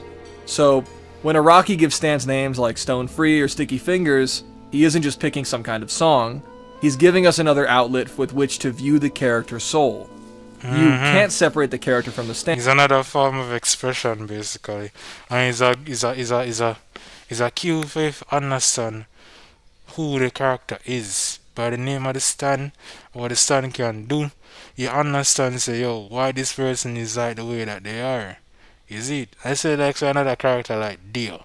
Him stand is the world. The tarot card the world must have something for it, say everything in the world. This fan the person I'm gonna want everything in the world, so I'm gonna go as such, forget what them want by any means necessary. And that's how Dio is. If it means say yo, if you kill Joseph, I'm gonna do it. If I'm to use people to get to the top of the world for achieving goals, I'm gonna do it. I'm gonna kill as much as possible till he can get what him ultimately want. What him want? Well, you know, in a portrait, they never really clarify what it actually want, but when come like him, they just want to get rid of Jonathan's descendants, so he can ascend and become more powerful, but you know how that go about it in a portrait. And to understand the musical reference within it is to understand the trauma, ambition, and the specific niche that a person occupies within the labyrinthian heart of their soul. So, yeah. I think it's become pretty clear why the names in JoJo's Bizarre Adventure are narrative genius, quite frankly. They go beyond being neat little nods to areas of Araki's personal interest. They become a deeply compact form of mimetic design to make more information-dense characters. They are a reminder that even characters named after a fig cookie or a Japanese phoneticization of an English term, wake up people, can still be some of the most impactful and interesting characters in all of fiction. Hey, thank you so much for watching. Alright, well, after that, that's the end of the video. So guys, remember to like, comment, and subscribe to support the official release. And take care of yourself. 9 hours later. Alright, Chad. After 5 now. After 5, you know, father. God damn. Kinda feel like I have 1 or 2 more video left back in me. So, I can move on to something else. I see more interesting.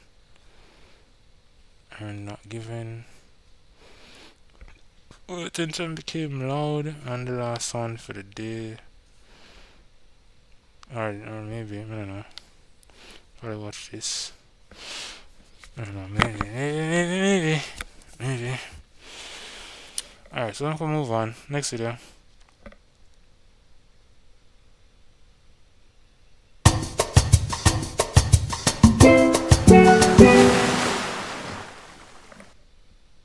Few days ago, Alright. Well, before I go on further, I'm gonna take a look at it. I'm thirsty as fuck. Thirsty as fuck me out. I want some water. Fade into black. I'll be back.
Alright, we're back. Transition back. Let's get to it. Oh, forget something was there on camera now. Damn.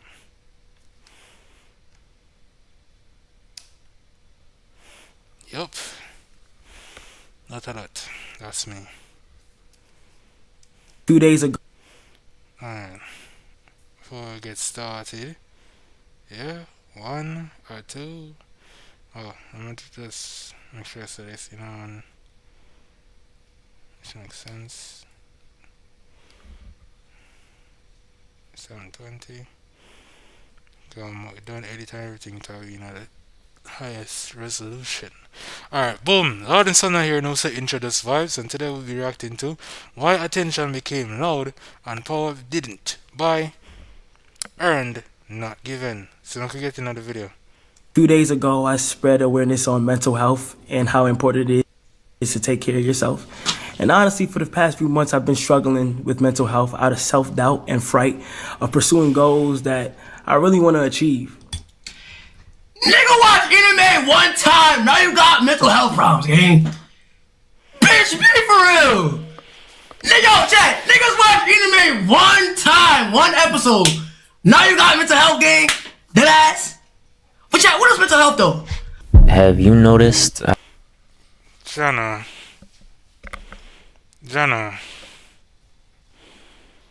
why Rakai famous, bro? Why the hell? Why?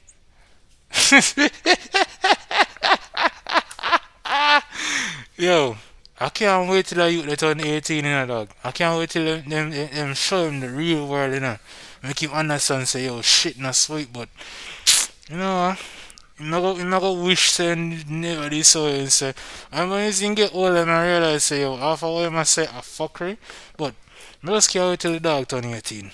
We then show him what time it is. How almost everything gets attention now, but at the same rate, almost nothing feels powerful. Like it's hot for a second and then forgotten. And not because it's worse or because people lost talent, it just never leaves you alone. Music drops constantly. Content never stops. Everyone is visible. Everyone is talking.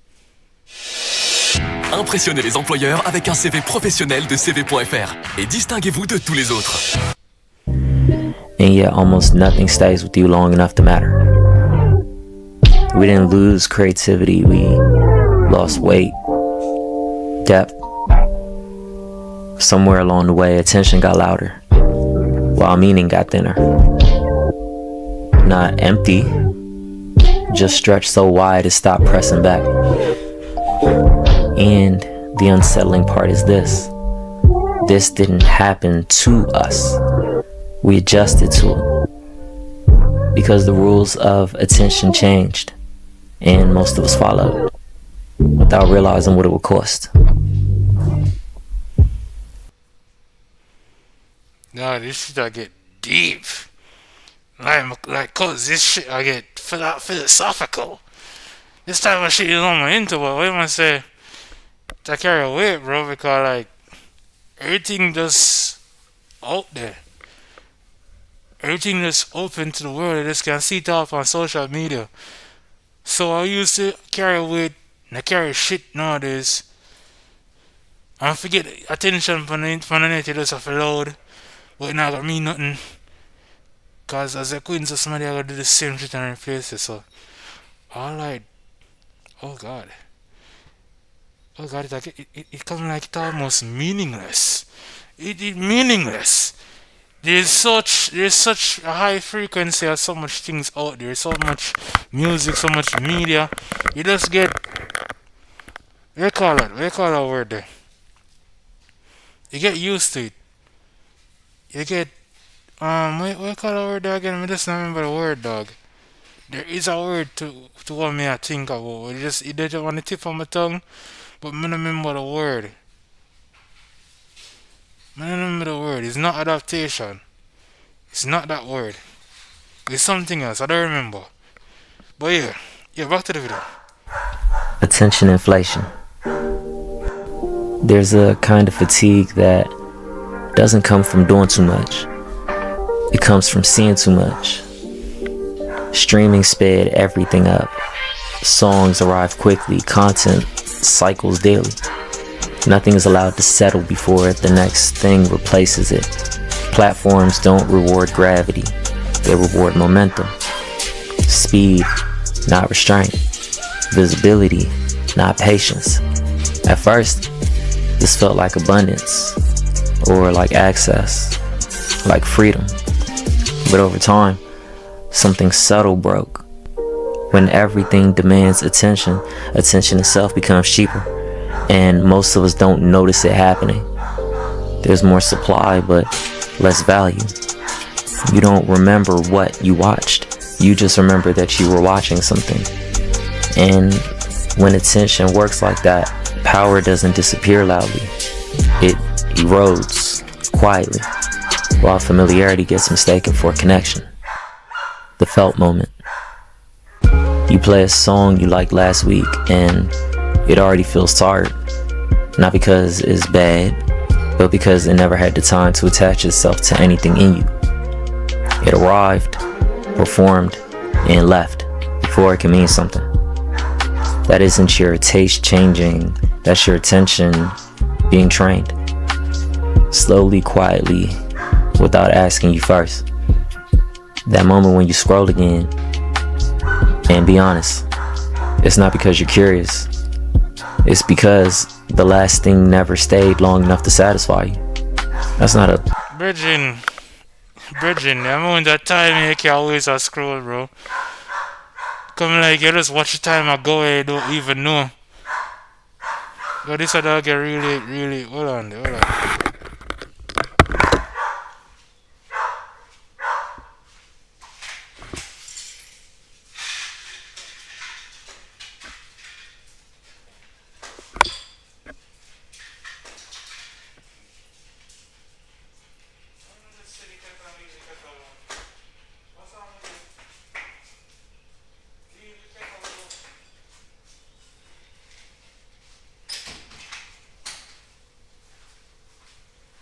There's an abundance of media out there. And the more media we consume, the less value it have. Because there's so much. And you can't eat. Yo, the video is deep as fuck. Anyway, remember to like, comment, and subscribe. Please support the official release. These videos aren't mine. Cause like half of this shit when I watch on a day-to-day basis, bro. I don't remember all that. I just watch it for pass the time. Like God say, I know that's all I really do. There's nothing special about what I watch. I just watch things to pass the time. That's what even you, man, watch me right now. I do. I'm not just as guilty. But anyway, back to the video. personal failure or anything. That's just the system working exactly as designed. And you can see it everywhere now. Club mixes made the bridge non-existent. We refresh feeds before thoughts finish forming. We move on from people the moment silence feels uncomfortable. Because stillness stopped feeling safe. Absence adds contrast. Our universe is vast, full of challenges and opportunities. This is why certain figures still feel heavy, even when they say very little. Frank Ocean never competed for visibility. He didn't chase momentum. He didn't explain himself in real time. And because of that, every appearance felt intentional. Every silence created space. Every absence created weight. Silence didn't weaken his presence, it concentrated it. He was intentional. When someone isn't always available, the mind fills the gap. Meaning forms there. Attachment deepens there. Absence creates tension. Tension creates attention that stays. That's a that's a bar, cuz like bro, that's a bar, bro. And I say if I go. So if I go, you can't always people will get tired of you. It's like if you have a girl you like, you can't constantly in her shit. You have to come out her inbox sometime and make the bitch miss you. You don't have to do it every day, bro. You don't have to constantly post every day, bro. That's what I'm ready to stay. That's what I'm ready to stay. I really do this rundown. The clout and the money will come, but I don't really care about that. I just want to take my time and do my shit. Is it? God damn, yo, that video is tough. This isn't about music, it's about the psychology. When everything is visible, nothing feels rare. And when nothing feels rare, nothing feels powerful. Did I just see breasts on screen? Wow. Nice exposure. Wow. Overexposure, modern contrast, diminished presence. Now look at the other side of this. Modern music didn't just get shorter by accident. Songs are often undertuned. Yeah, the dog got pissed, man.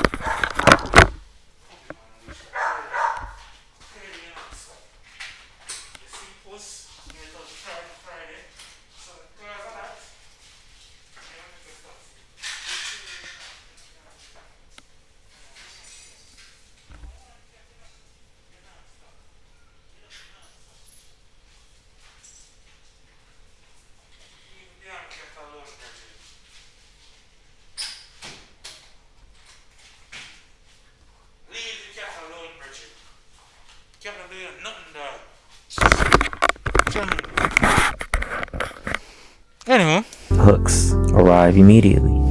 Choruses hit by second 15. And something important disappeared along the way. Oh the shit! Bridge. A man couldn't tell me something when I live on screen, Virgin. I am though. So, alright, transition. Boom! Yeah, I'm left on screen now. Supposed to left on screen now. I'm supposed to see me or some shit. Let me go back. Damn, yeah. The bridge used to be the moment where the artist trusted you. Where the song slowed down, shifted, let tension breathe. The bridge required patience. The patience created commitment. Without it, songs don't ask you to stay. They ask you to react. Everything loops, everything hooks, nothing rests. And when attention never rests, presence never forms. That's why things feel disposable. That's why artists blur together. That's why very little lingers the way it used to. Overexposure doesn't just remove the mystery, it flattens the identity. And an uncomfortable truth, most of us didn't just lose patience. We trained ourselves out of depth because speed felt like efficiency, even when it was costing us more than we realized. Yeah, this is why I have to rate artists like Alkaline and Broker. Alkaline, you know mad rush do not need. Man barely put himself on social media, man barely put out music. Anytime put out music is when him feel like it. That's why I have to rate Alkaline now as I get older, you know. Like God say, I know I'm younger, I never really understand, but now I'm older, and every day I open my eyes, Virgin. Like, it makes sense. It makes sense. I'm like a cartel when you need their jail. Cartel D all over Instagram, all over social media. I put him up, put all up in my screen, so I say, remember me, I'm there, see me, I'm there. And over time, you just get tired of IG, you just get tired of man, you're tired to see him.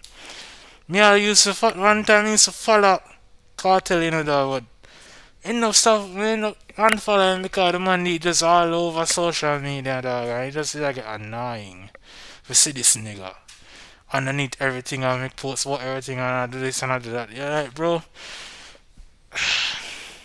couldn't bother with all that. Too much energy, bro.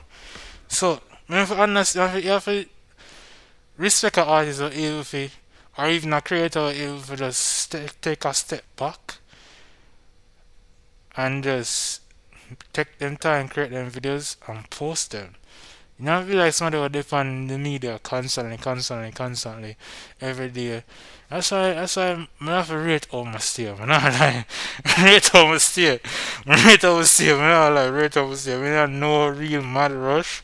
Is even just want to take my time and do my shit, bro. Maybe when I'm growing at this shit, maybe I can depend on rapid release like some man. But as I am right about now, no, I really depend that. I really depend that, bro. What power actually is. Power isn't how often something shows up. It's how long it continues to move you after it's gone. Quiet icons weren't quiet because they were hiding. They were quiet because they understood gravity. They didn't rush clarity. They didn't over-explain. They let tension work before resolving it. Stillness doesn't perform well, but it compounds. And in a system that rewards constant output, that kind of presence becomes harder to maintain. Not because it stopped working, but because it requires resisting speed. When something has to introduce itself every day, it never earns the right to be missed. The real question. So, the real question isn't why attention became louder. It's why we stopped trusting stillness. Why we started believing that being present meant being visible instead of being felt. Because visibility gives instant feedback. Stillness doesn't. Stillness asks you to wait, to trust, to build something that doesn't need constant reinforcement to exist. And until that changes, we'll keep consuming more while experiencing less. Dog, the video deep as fuck, bro. Yo, we need to feel like and subscribe to my name. What are you your name again, bro? Earned, not given, bro. Like, comment, and subscribe. Like this video. Like my video. Watch film video them. Subscribe to my video, my channel. Like, yo. This video is tough, bro. Like, God say I know. But I feel like this is like the end of the video. Maybe let's see where it'll go. There's a few more seconds and let's call it. Which is why the people who feel slightly out of place right now are often the ones with something real still forming underneath the noise. Even if they can't fully explain it yet. In a loud world, presence doesn't come from saying more. It comes from knowing when not to. Alright, well, that's our last video. So guys, you don't know if you do. Like, comment, and subscribe. Until next time, I'm out. I'm gone. On to the next. Alright. Chat! Oh, go on, I'm good. Sorry for shouting 9 years like that, you know. I just see that when you want to shout. And mercy it again, bitch!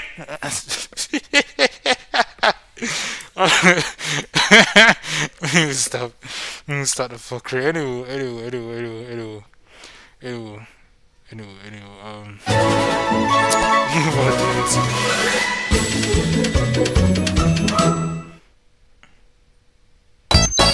Yo, I literally 5:30, bro. I literally after 5:30. But anywho, Lord and something here, no say introduce vibes, and today we will be reacting to why do autistic people and Christians like Sonic so much by Juju Boy Games. And that's not the way kinda have a little bit of ism, me not lie. I kinda feel like I have a trade side. I don't really find out as yet, but I really like things like Transformers, Super Sentai Kamen Rider, Sonic. Yo, some of them brainwash Sonic video, they're funny as fuck. I can't stop watch them whenever they come out. If you know, you know. The same video them Sonic I do sing and it have the sound effect them and blah blah blah, watch them shit there. Or any little videos that are out there about the lore of Sonic, I just stop and watch it, cause like Sonic cool. Sonic cool, you fuck. Like, me rate Sonic, you fuck. Me like Transformers, you fuck. I'm not gonna put on my interest or try to fit in with the mole, sucking the mother. Anyway, but get to the video.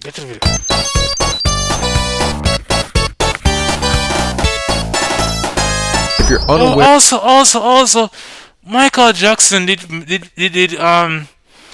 make some music for mostly like the third Sonic game or something. Correct me in the comments. When I remember which one of the Sonic games Michael Jackson has some some involvement in, but really like that. Some of them song them will serve as reference tracks or some beats that were used in the Sonic games are very similar to some of them songs that are out there, which I think that shit is tough. I think that shit is tough, bro. Like, I swear to God.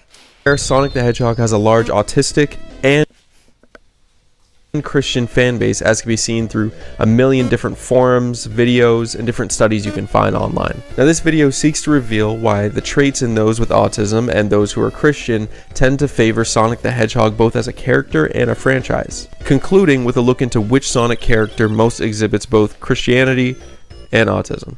So why do autistic people like Sonic?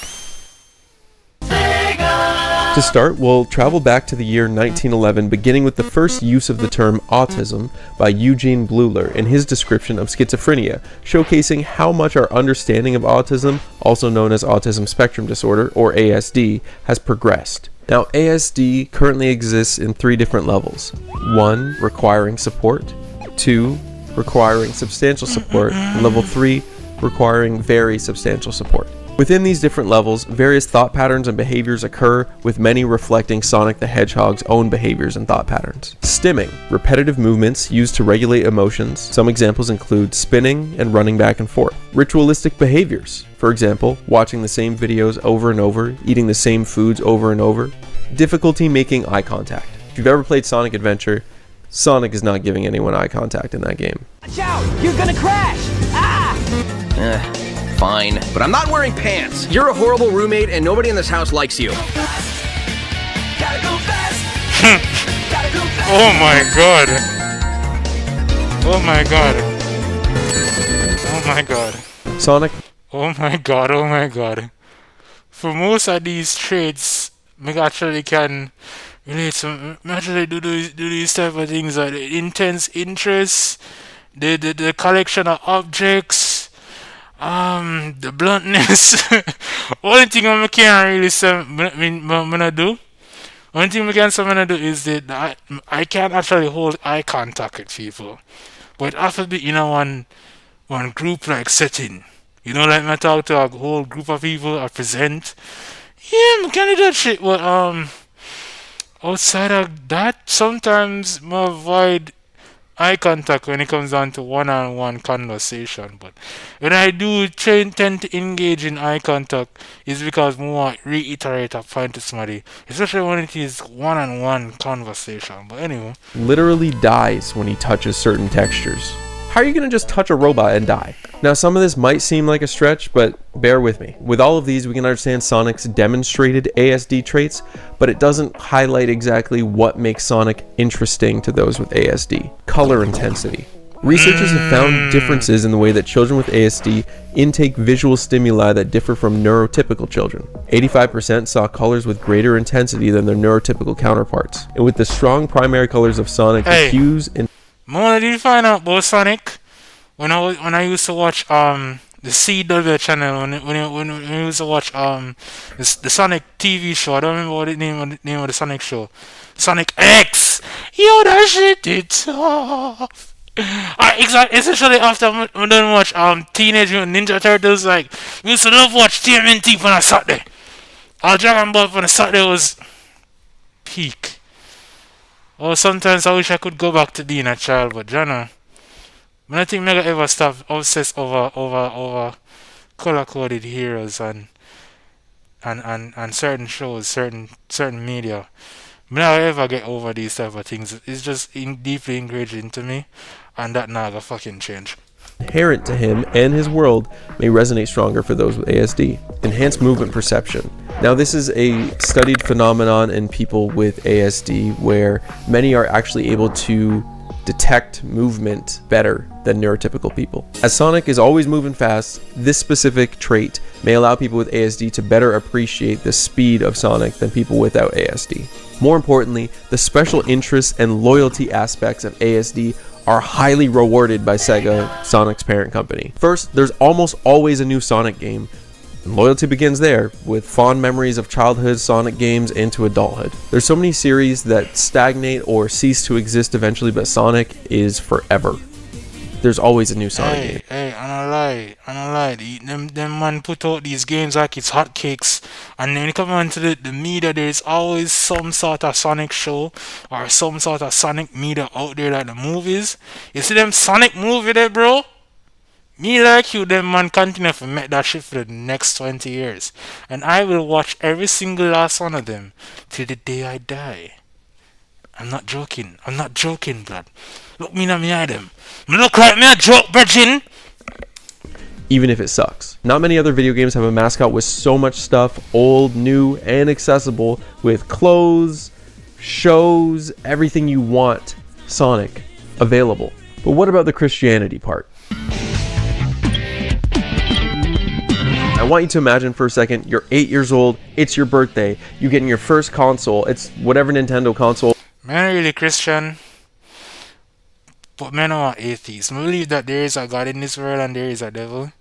But man, I really somebody will subscribe to Christianity. If you are a Christian and you watch me, big up yourself. If you're not a Christian and you watch me, big up yourself same way. But me, I'm a Christian, and you'll never catch me out here or talk about religion and all that shit, because I don't really care about religion, specifically Christianity.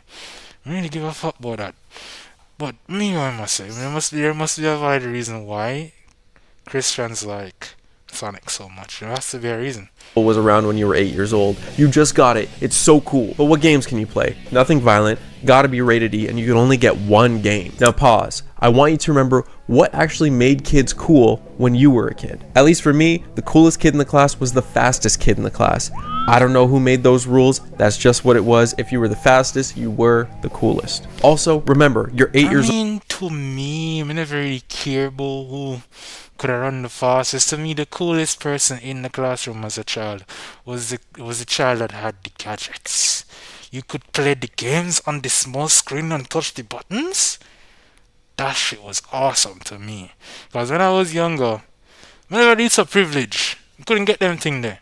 So anytime I see a classmate have one of them thing, I say, oh damn nigga, what the fuck is that? Bomba card! Look at this. Yo. That's all. That just click off in my mind. I never really care about who was the. No, I never really care about that. If I'm be real. Yeah, but who was also considered the cooler kid to me was like the people them who could have defend themselves. You see it, or even the people them who have a sense of humor. Cause when I was younger, I was more like the class clown. You see, I have an immaculate sense of humor. Still have it to this day, but I'm kind of more into dark humor. But anywho. You're just on the cusp of understanding that snarkiness and sarcasm are things people kind of like sometimes. Now unpause. There's Mario, there's Sonic, there's some other game with some random mascot that you don't really know. What are you going to choose? Sonic. Regardless, you're going to suck at the game because you're a dumb kid and you're not going to be able to beat it, but you'll get to go fast, and that feels so cool. And you'll think you can't beat the game just because you're a dumb kid, but really when you get older and play it again, you'll realize it controls poorly and it's glitchy and you never actually had a chance. But when that soundtrack hits, those memories are untaintable. And now, we can look at the Christianity aspect. Now time to move forward. You're 11 years old, your parents don't want you playing any rated T games, but everyone at school has an Xbox and PlayStation, and you want to rebel. You don't want to be held back. So what do you even have? Sonic.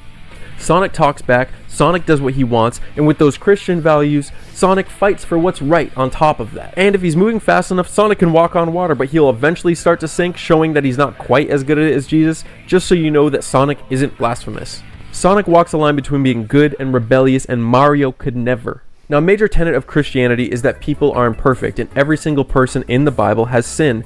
Despite this, God is able to use them for good. And this perfectly reflects Sonic. Okay. You know, that kind of makes sense. Even down to Jesus to some extent. I mean, Jesus was a perfect man.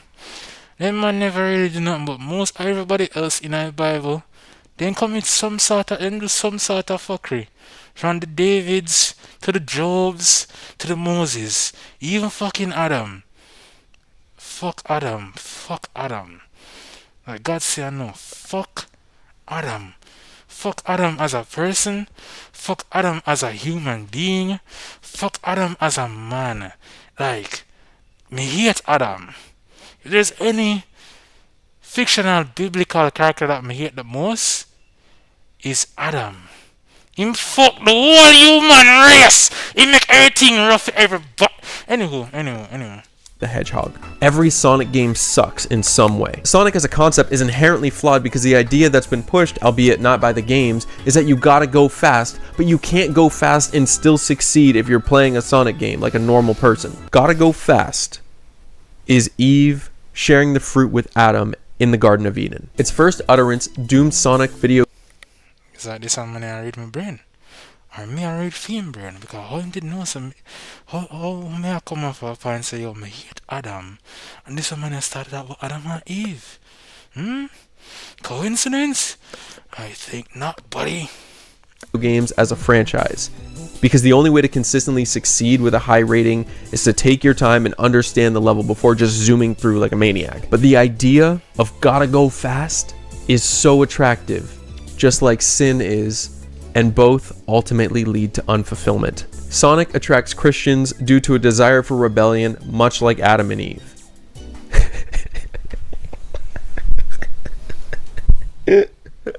And overall, if you're both autistic and Christian, you're cooked. You're gonna like Sonic. You know, it's not sound like you don't sound like you have much of a choice, unfortunately, when it comes on to the matter. It's like I don't really mind. I actually like Sonic. I mean shit, me done in the game already. Fuck it. I might as well stick around. Why not? It appeals to my interests. So why the hell not? Numero 8. Cream the Rabbit's mother, Vanilla. She's attractive and is the size of an average human. Yo, do not watch that video. If you know, you know, bro. If you know, you know. Stay away from that video. Mother. Oh my god. That's the end of the video, guys. Thanks for watching. Please comment, like, and subscribe. Watch the video too, for as long as possible. Keep on watching more videos and more videos. Well, this is me. It's 12 minutes to 6 and I am fucking tired. I've been standing for nearly 2 hours or over 2 hours. And I'm gonna call it a day. And what is our end stream right about now? Play some music and shit. Thank God. Well, I have to thank God for everybody over there. Big up for your damn self. Is it those who were able to make it? Thank you for being here. Those who didn't make it, we're gonna watch when the video, the live go live on the channel as a video. You don't know my style already. I'm gonna chop up videos out of the big live and then post it for now. But you know, I have access to this live, yeah. In the meantime. But yeah. Man, yap. You know, I mean, honestly, a yap. But at the end of the day, at night, and after this, I think I'm gonna release a video. Yeah, and then I have one mega fucking. Yeah, I forgot this on schoolwork afterwards. But anyway, I'm done. This is it for me. Until next time, I'm gonna put on damn self. Is it? Play some music. I'm just call it a day. So call it a day. Just gonna play some music. Then I'm just gonna go ahead and do my work. What would I like to listen to before I sign off? So I'm gonna listen to some dancehall. Yeah, I'm gonna listen to some dancehall. What would I listen to? What would I listen to right now? I'm gonna want to listen to Rock It Up. Yes, me feel fine. It's on Chronicler. It's on Chronicler. Corrupt Part 3. Is it? No, not even Chronicler. Listen to that new Massacre song. Like, I've never really heard it before. Massacre. What name my song again? Bossy. Listen to that shit. See if mother like it. Porn addiction turns high IQ men into silent underachievers. They're highly intelligent, always told they had so much potential. Go Financial Services gives you a new way to receive MoneyGram. Short on cash for groceries? Mummy can send MoneyGram now with